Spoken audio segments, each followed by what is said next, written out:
Dear students, welcome to my YouTube channel. Last lecture में हमने discuss किया problem first on properties of determinants. I hope कि वो problem आपको अच्छे से क्लियर हुई होंगी। आज के लेक्चर में हम डिस्कस करेंगे problem second on properties of determinants and this is the problem जो हम आज के लेक्चर में डिस्कस करेंगे। नव देखिए, इस प्रॉब्लम में हमसे क्या पूछा गया है। If a, b, c are roots of this cubic equation x cube plus p of x plus q equal to 0, find the value of this determinant। हमें इस डिटरमिनेंट का वैल्यू फाइंड आउट करना है और गिवन इंफॉर्मेशन हमारे पास है कि इस क्यूबिक इक्वेशन की जो रूट्स हैं वो a, b एंड c हैं। हम प्रॉपर्टीज ऑफ डिटरमिनेंट्स का हेल्प लेंगे और इस डिटरमिनेंट का वैल्यू जो है फाइंड आउट करेंगे। फिर आप घर में जाकर इस डिटरमिनेंट का वैल्यू फाइंड आउट करना बाय यूजुअल मेथड, मतलब आप इसको एक्सपैंड करना अलोंग एनी रो और कॉलम और आपको इस डिटरमिनेंट का वैल्यू जो है मिल जाएगा। नाउ देखिए, प्रॉपर्टी और डिटरमिनेंट्स के हेल्प से हम इसको कैसे सॉल्व करेंगे।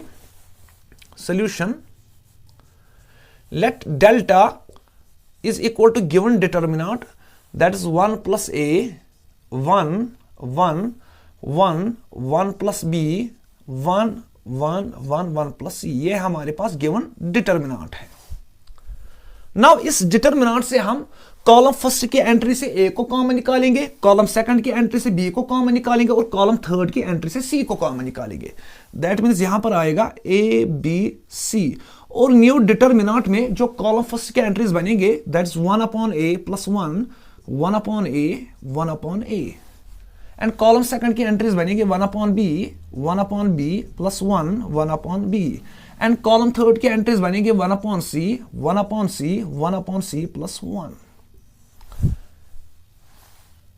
अगर आप इस डिटरमिनेंट में कॉलम फर्स्ट की एंट्रीज को a से मल्टीप्लाई करोगे तो आपको ये कॉलम फर्स्ट मिलेगा, कॉलम सेकंड की एंट्रीज में अगर आप b से मल्टीप्लाई करोगे तो आपका इसका कॉलम सेकंड मिलेगा, कॉलम थर्ड की एंट्रीज में अगर आप c से मल्टीप्लाई करोगे तो आपको इसका कॉलम थर्ड मिलेगा। दैट मींस इस डिटरमिनेंट और इस डिटरमिनेंट का जो वैल्यू है वो बराबर है। now देखिए अब हम इस डिटरमिनेंट में ऑपरेशन अप्लाई करेंगे। देखिए ऑपरेशन कैसा, हम कॉलम फर्स्ट पर ऑपरेशन करेंगे। कैसे, हम कॉलम फर्स्ट की एंट्रीज में ऐड करेंगे column second and column third की एंट्रीज और हमें पता है कि इस ऑपरेशन से डिटरमिनेंट के वैल्यू में फर्क नहीं पड़ता है because this is a property of determinant.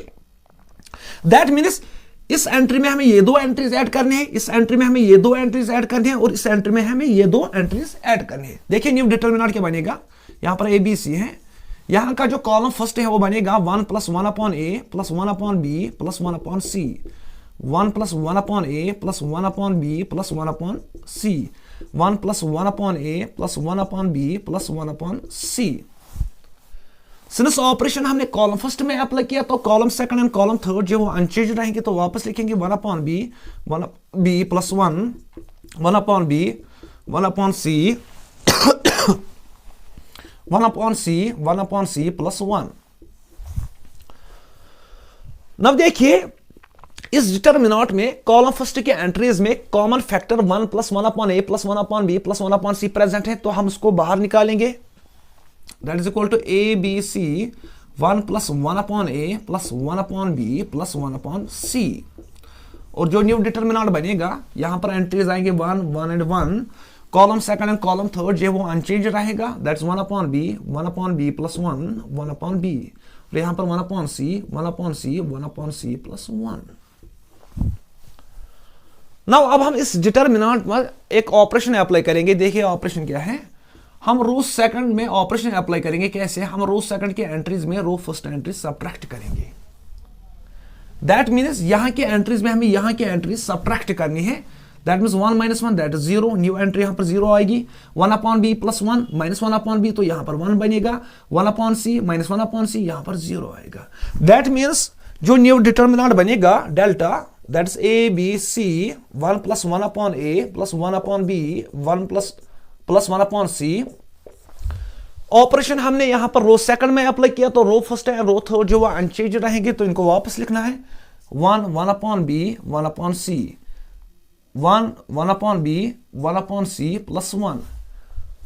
यहां का रो सेकंड जो वो चेंज होगा जब हम इस ऑपरेशन को इसमें अप्लाई करेंगे तो जो न्यू एंट्रीज बनेगी दैट इज 0 1 एंड 0 तो यहां पर लिखना है 0 1 एंड 0। नाउ अब हम इस डिटरमिनेंट को एक्सपेंड करेंगे अलॉन्ग रो सेकंड से। अब देखिए यहां के रो सेकंड में जो दो एंट्रीज हैं वो 0 हैं, तो इनको लिखने की जरूरत नहीं है, हमें खाली नॉन जीरो एंट्री को लिखना है। और हमें पता है कि रो सेकंड में जो एंट्रीज के आगे साइन होते हैं वो इस ऑर्डर में होती है, that's negative, plus and negative.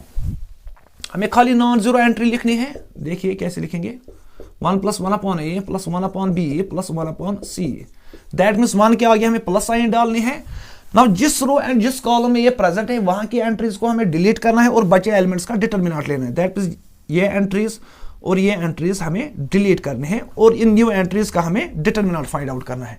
That means हमें 2 × 2 ऑर्डर डिटरमिनेंट फाइंड आउट करना है। और 2 × 2 ऑर्डर डिटरमिनेंट हमें इवैल्यूएट करना होता है, that's product of diagonal elements minus product of non diagonal elements. तो करिए, इस ABC से हम यहां की टर्म्स को मल्टीप्लाई करेंगे तो ये बनेगा ABC + BC + AC + AB। 1/c + 1 × 1 that's 1/c + 1 minus 1/c × 1 that's 1/c। ये और ये कैंसल, तो यहां पर आएगा ABC + BC + AC + AB और ये हमें गिवन डिटरमिनेंट का वैल्यू निकल के आ गया। नाउ अब हम गिवन इंफॉर्मेशन का यूज करेंगे। देखिए गिवन इंफॉर्मेशन हमारे पास क्या है, हमें क्यूबिक इक्वेशन दी गई है x³ + p of x + q = 0 और इसके 3 रूट्स हैं a, b एंड c। ये हमारे पास गिवन इंफॉर्मेशन है। हमें पता है कि क्यूबिक इक्वेशन के रूट्स और कोएफिशिएंट्स में रिलेशन होते हैं, 3 तरह के रिलेशन होते हैं। देखिए अगर आप इन रूट्स का सम निकालोगे वो बराबर होता है माइनस कोएफिशिएंट ऑफ x², यहां पर 0 है, upon coefficient of x³ that's upon 1 और वो 0 ही बनेगा। और अगर हम रूट्स का प्रोडक्ट लेंगे फिर उनका सम करेंगे, that means AB + BC + CA वो बराबर होता है coefficient of x upon coefficient of x³। Coefficient of x जो है वो यहां पर p है upon coefficient of x³ that's 1, वो p के बराबर बनेगा। अगर हम इन रूट्स का प्रोडक्ट लेंगे दैट्स ABC वो बराबर होता है minus time is constant term that's -q upon coefficient of x³। Coefficient of x³ जो दैट इज 1, तो यहां पर बनेगा -q। अब देखिए सब्स्टिट्यूट करिए इन वैल्यू को, ABC जो है उसके बदले लिखिए -q, दैट इसके बदले -q और ये जो 3 है देखिए इस किसके बराबर है, ये p के बराबर है, तो इसके बदले लिखिए p है। दैट मीन्स गिवन डिटरमिनेंट का जो वैल्यू है वो p - q के बराबर है। इस तरह से हमने गिवन कंडीशन को जो है डिटरमिनेंट के वैल्यू में यूज किया। आज के लेक्चर को हम यहीं पर स्टॉप करते हैं। नेक्स्ट लेक्चर में हम एक और प्रॉब्लम डिस्कस करेंगे ऑन प्रॉपर्टीज ऑफ डिटरमिनेंट्स पर। तब तक के लिए अपना ख्याल रखिए। Thank you.